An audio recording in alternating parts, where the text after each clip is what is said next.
Sorry for the silence. I haven't posted in a little while because we are at the hospital. My dad had a seizure event yesterday morning. I say seizure event because we're still not entirely sure what exactly happened, but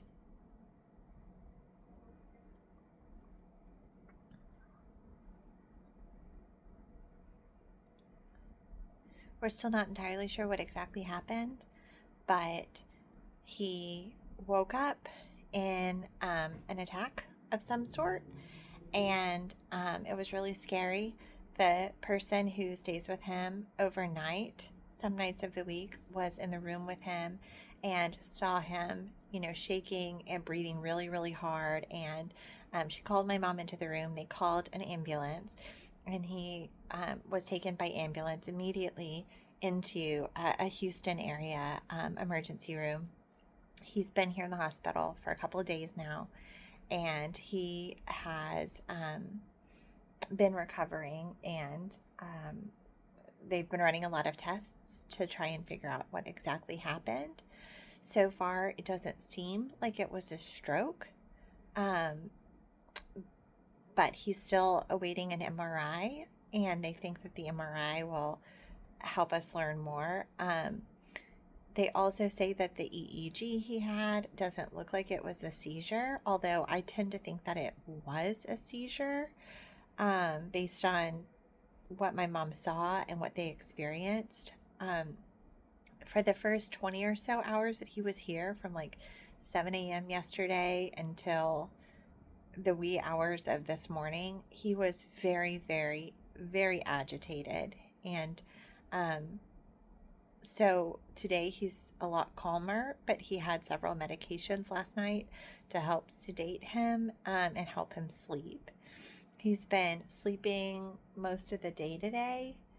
He's eating really well. He ate a great dinner last night, a great breakfast this morning, and he just had a really good lunch. And my mom stayed here. This room is really nice and big, with a good couch and a good recliner for someone to stay on. My mom spent the night, and I'm hoping to relieve her and let her go home and kind of clean up, freshen up, and get some rest and stay with him, which is especially manageable now that he's a lot calmer than he was. But he hasn't been up and walking, and so we're eager to see how he does when he gets the chance to do that. And he still has tests remaining as the doctors try to figure out what happened. Unfortunately, I sort of think that this is just the result of his advanced Alzheimer's, and this might just be a thing that happened once. My mom is really, really hoping it's not a thing that happens again.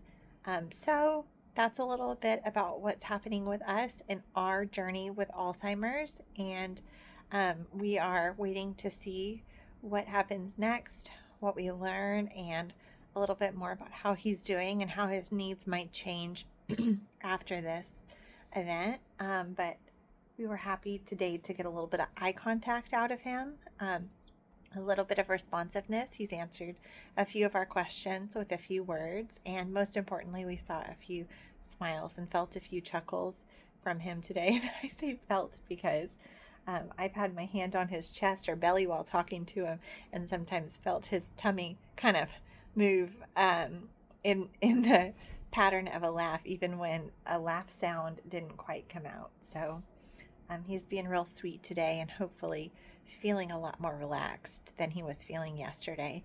I've never had a seizure, but reading about them online, it seems like the period after the seizure is a recovery period that can be really confusing and have a lot of agitation for anyone. And being in an unfamiliar environment as an Alzheimer's patient is also just really, really confusing and alarming. So Home Dude has been going through a lot, and I want to thank all of you for listening in on our journey, following along with what's happening with us. I know most of my videos have been about my own journey with Alzheimer's prevention, but this is a familial version of the disease, and my dad is currently living with the advanced stages of the disease. So thank you for listening in and following along. We appreciate you.